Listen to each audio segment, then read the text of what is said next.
আসসালামু আলাইকুম এভরিওয়ান। আজ আপনাদের সাথে শেয়ার করব একটি ভিন্ন রকমের রেসিপি।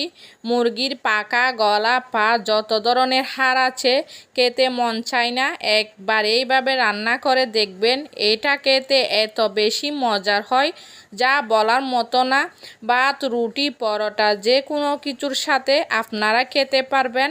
আর একবার যদি এইভাবে রান্না করা শিখে যান তাহলে আর অন্য কোনোভাবে রান্না করে খেতে চাইবেন না। এটা এত বেশি মজার হয়। আর ভিডিও শুরুতে বলে রাখি, আমার ভিডিওতে যদি ভালো লাগে তাহলে চ্যানেলটি সাবস্ক্রাইব করে রাখবেন পরবর্তী ভিডিও দেখার জন্য। জাল জাল এইরকম একটা রেসিপি কার না ভালো লাগে? তো তাহলে চলুন ভিডিওটি দেখে নেওয়া যাক।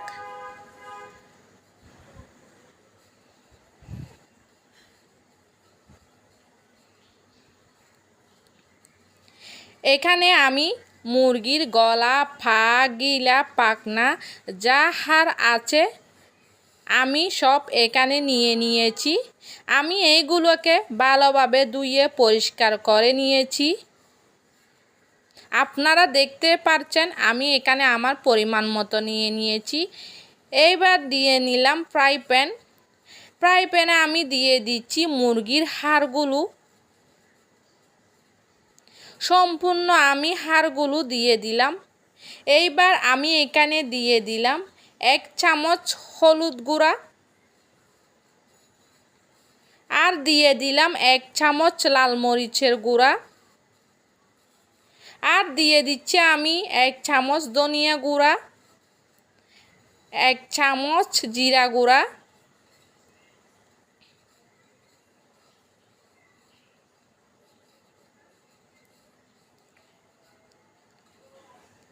আর আমি সাথে দিয়ে দিচ্ছি 1 চামচ আদা বাটা, আর 1 চামচ রসুন বাটা, আর আমি সাথে দিয়ে দিচ্ছি 2-3টার মতো তেজপাতা 2 টুকরা করে, আর দিয়ে দিচ্ছি এলাচ 3-4টার মতো এলাচ,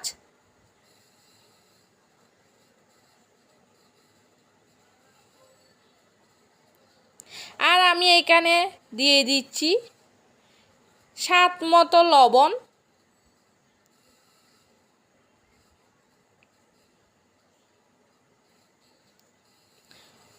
লবণ দিয়ে আমি খুব ভালো করে মাখিয়ে নিচ্ছি।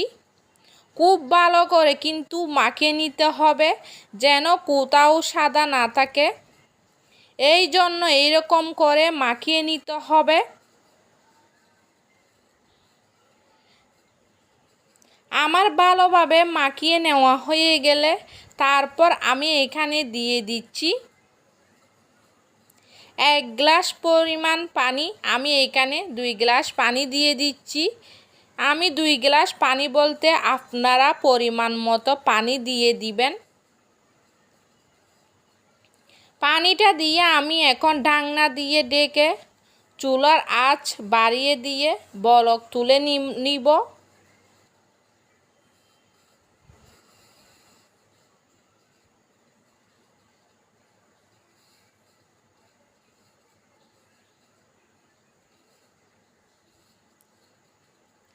দেখুন আমি বলক তুলে নিয়েছি, ঢাকনা তাকে খুলে নিয়েছি, আর একটু আমি নেড়ে ছেড়ে দিচ্ছি।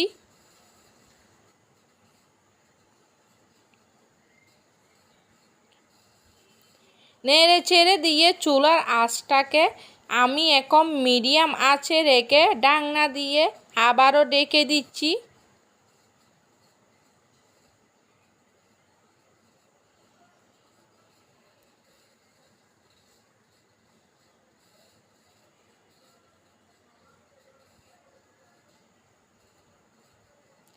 এইবার আমি কিছুক্ষণ পর ঢাকনাটা আমি খুলে নিচ্ছি। আর এই মাংসগুলোকে খুব ভালো করে সিদ্ধ করে নিয়েছি। মাংস বলতে আমি এখানে যে হাড়গুলো নিয়েছি এখানে কিন্তু আমি কোনো সলিড মাংস নিইনি, সবগুলো হাড় আমার এখানে খুব ভালো করে সিদ্ধ করে নেওয়া হয়ে গিয়েছে। এখন এইখানে যে অল্প একটু পানি আছে, এই পানিগুলো আমি চুলার জাল বাড়িয়ে দিয়ে একদম মাখা মাখা করে নিব। আমি পানিটাকে একদম শুকিয়ে নিব।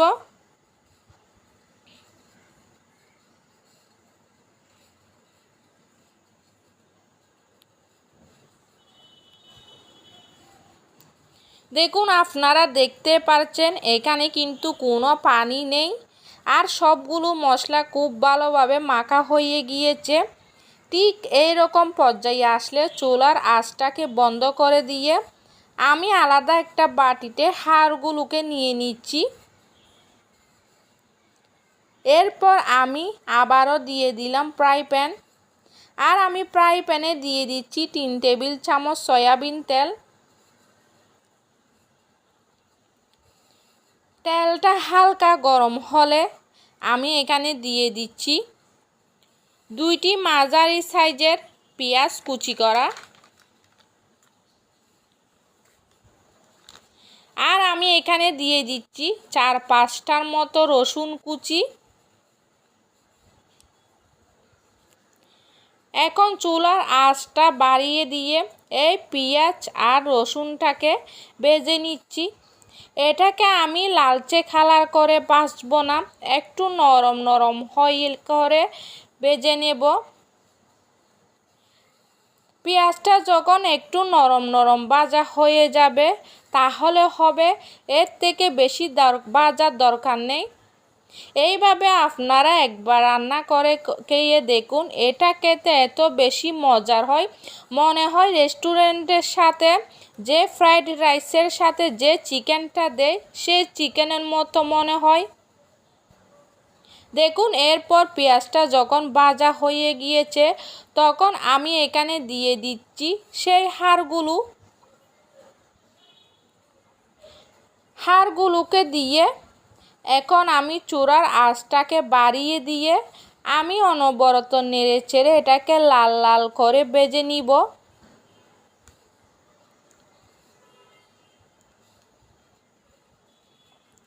এতে করে উপরে একটু মুচমুচো হবে আর ভেতরটা নরম থাকবে। এটা খেতে এত বেশি মজার হয় যা বলার মতো না। আপনারা দেখতেই পারছেন উপরের কালারটা কিন্তু লাল লাল হয়ে আসতেছে, আর এই রকম কালার আসলে এতটুকু দেখে এইভাবেই খেতে ইচ্ছে করে। তারপর এটা যখন ভাজা হয়ে গিয়েছে এরপর আমি এখানে দিয়ে দিলাম 4-5টার মতো কাঁচামরিচ মাঝখানে ফালি করে। আমি এরপরে এখানে দিয়ে দিলাম 1 টেবিল চামচ সয়া সস,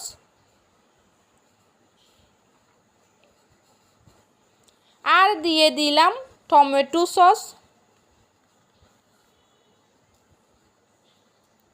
এই সসগুলো দিয়ে দেওয়ার পর এত বেশি ইয়াম্মি লাগতেছিল যেন ফ্রাইড রাইসের সাথে যে চিকেনটা রেস্টুরেন্টে দেয় সেই চিকেনের মতো লাগতেছিল।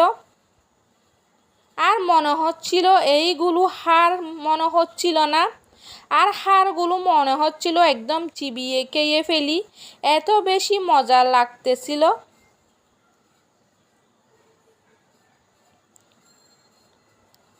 আর আমার এখানে রান্নাটা হয়ে গিয়েছে।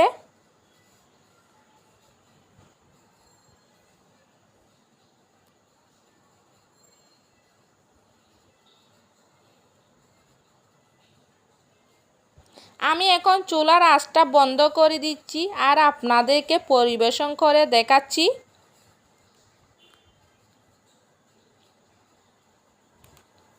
দেখুন, আমি একটা প্লেটে নিয়ে নিলাম।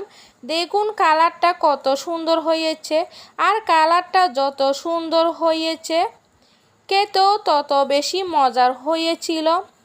তাহলে আপনারা একবার হলেও এই রেসিপিটা বাসায় ট্রাই করে দেখবেন, বাড়ির সকলে খুবই পছন্দ করবে। তো রেসিপিটা কেমন লেগেছে আমাকে চ্যানেলের কমেন্ট বক্সে কমেন্ট করে জানাবেন। ভালো লাগলে চ্যানেলটি সাবস্ক্রাইব করে রাখবেন। সবাই ভালো থাকবেন, সুস্থ থাকবেন। ধন্যবাদ সবাইকে। আজ আমি এখানেই বিদায় নিচ্ছি। আল্লাহ হাফেজ।